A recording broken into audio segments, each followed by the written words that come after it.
This episode of Typical Manga Review is going to be dedicated to My Hero Academia, Chapter 116, Meeting in Tartarus. On our cover page here, there's a nice little picture of Bakugo. He's got a badge on his jacket that says 116 on it for the chapter. And we pick up right where we left off. A place that we eventually learn is called Tartarus, basically prison for like the most powerful guys around. And we start with All For One kind of complaining about the place. Like, this place is so restrictive, All Might. Say my back gets itchy, so I try to scratch it against the chair. In that instant, the turrets all around the room lock onto me. They're constantly monitoring my vital signs and brainwaves. The second I even think about using the quirk, my life is forfeit. Deep underground, constantly monitored, guarded by layer upon layer of security. It's how to dispose of the broken, like me. Our society calls this place Tartarus, from Greek mythology. It's the name of a deity representing hell itself. Even I would have a tough time struggling against this particular god. And, real quick, the Greek mythology buff in me, that ain't right. Tartarus, unless I'm mistaken, Tartarus is a place, Hades is the god. Tartarus is part of Hades, but that's not, the realm is called Hades, and Tartarus is part of that, but it's not quite the same thing. Anyway, All For One's like, even I'd have a tough time getting out of here. It's like, All Might's, no, you can't get out at all. Believe what you want. Why have you come? Where's Gran Torino? Or are you on your own? I assume the costume's your way clinging to lingering regrets? Or no, don't tell me, you're still playing hero. All Might's pretty much like, you talk too much. You or me, I haven't had a real conversation in what feels like forever. All Might gets right to the point of where is Shigaraki? Don't know. Unlike yours, my chick has left the nest. What do you want? What did you want? You surpassed your human limits. You might have lived forever with that body. Instead, you squandered your gifts on manipulation, exploitation, toying with people. What did you hope to achieve? All for One's pretty much scoffing that this is hardly productive. I mean, I could tell you, but you'd never get it. There are always people who just refuse to understand. We're the same. You looked up to heroes who stood for justice. I looked up to the devil. Simple as that.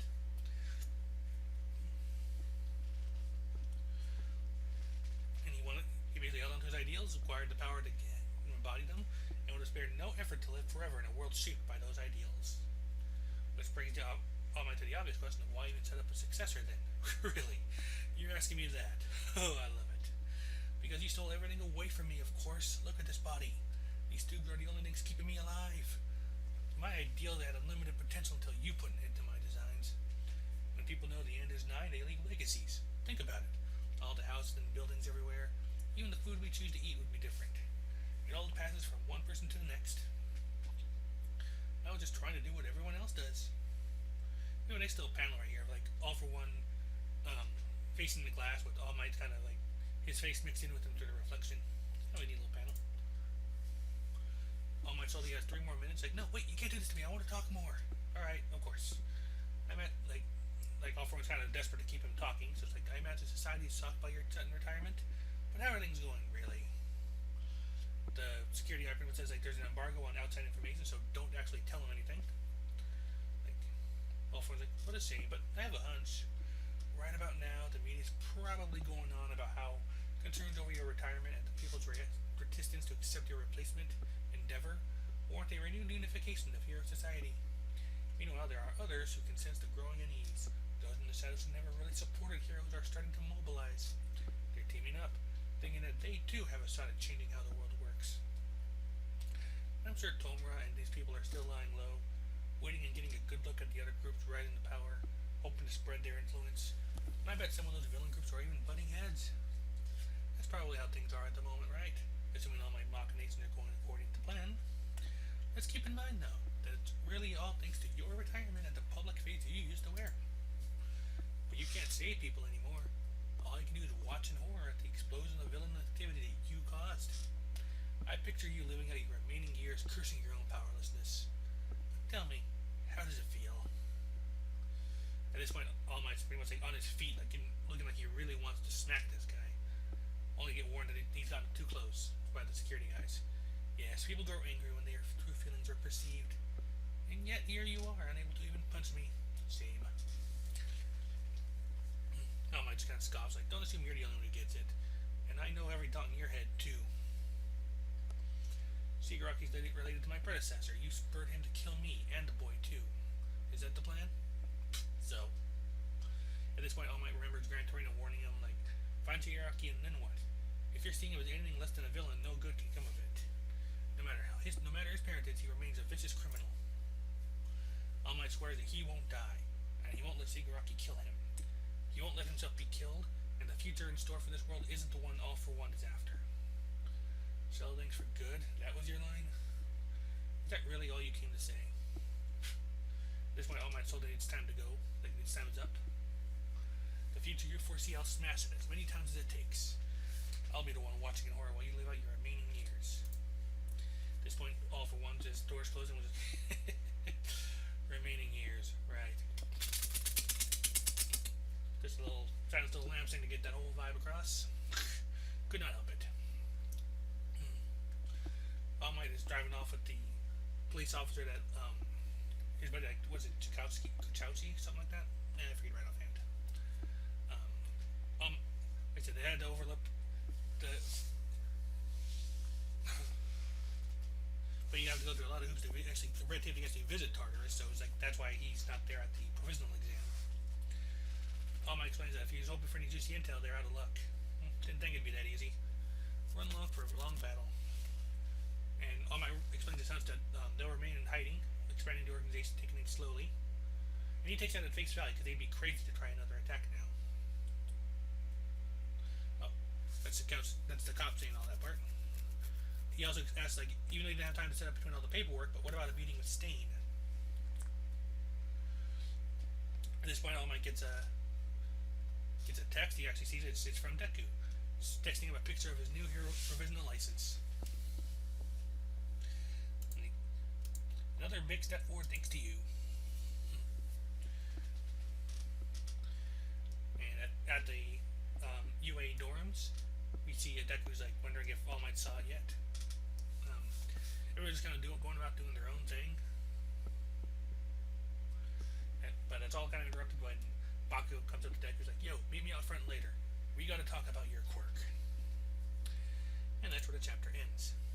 Sorry for more or less just reciting the thing verbatim, but it's like dialogue chapters like that are kind of a big thing for me. It's like I love those things. But yeah, we got this nice little chat with All Might and All for One. Didn't get a lot of excessive detail on here, but at the very least it was interesting to see where this goes. Like possibly setting up something bigger later, or maybe more conversations down the line. The big one though comes at the end of the chapter. Like we get the nice little cliffhanger here with Bakugo.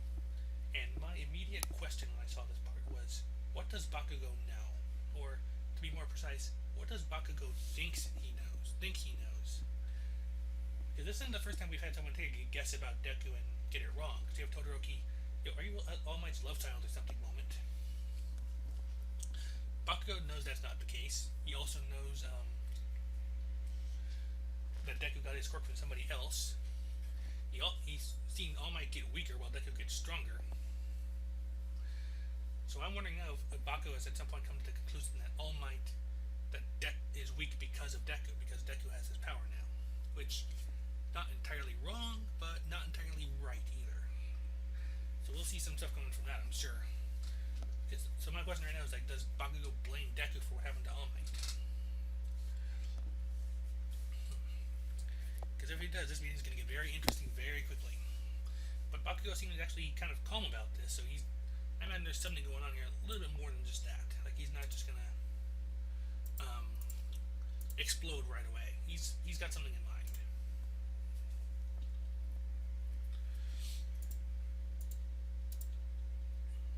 I'm wondering right now as well, like just what All for One's got up his sleeve. Like it sounds like he's got plans to make some kind of move to get out of that prison, but not anytime soon.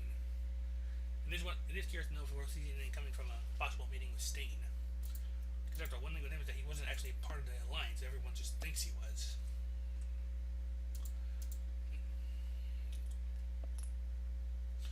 Not quite sure what to make of that just yet.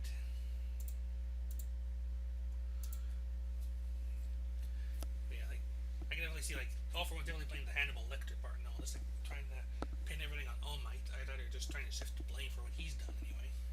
Saying everything was All Might's fault. They're trying to make him feel like scum, like for what's happened. And All Might's pretty much got it figured out like that Shigaraki's like homed in on him.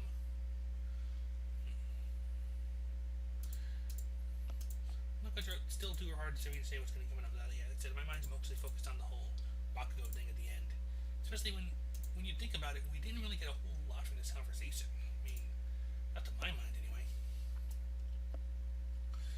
Kind of like a lot of like just stuff we already kind of knew or suspected, but that's why I'm wondering if maybe we're going to see something set up here or see some development from All Might off of this. I don't know. Like, in terms of like, I mean, we get some world building, we get kind of the explanation of what's been happening recently from All for One's perspective, but in terms of like real meaty stuff, I feel it's lacking. I don't know. I could easily just be missing something on here. It is, just let me know, hit me with it. But like I said, the finale, that little moment though, after all that, where Deku sent them the picture of the license was a nice touch. Like you can see all my thinking, everything was worth it. Like I said, this whole time, like I said, these. Yeah, still. Sorry, I was just kind of looking at this last little panel. I just noticed like a little in the background. Shugi was like looking at a bunny rabbit that the Koda had, like the little bunny rabbit guy. But yeah, I definitely want to see what's coming up next week here. Like, what does Bakugo think of all this? Like, what conclusion has he come to here? Because I don't think he has enough to come up with everything correctly, but he's got enough to get a pretty good guess going. And we've seen that they can make pretty close guesses, at least reasonable guesses from what they know. So we'll see. This ought to be interesting. In the meantime, I'm going to go ahead and call the review at this point. That has been a review of My Hero Academia, Chapter 116, Meeting in Tartarus. Next chapter should be out in a few days at time, but until then, I'll see you next week. Bye-bye.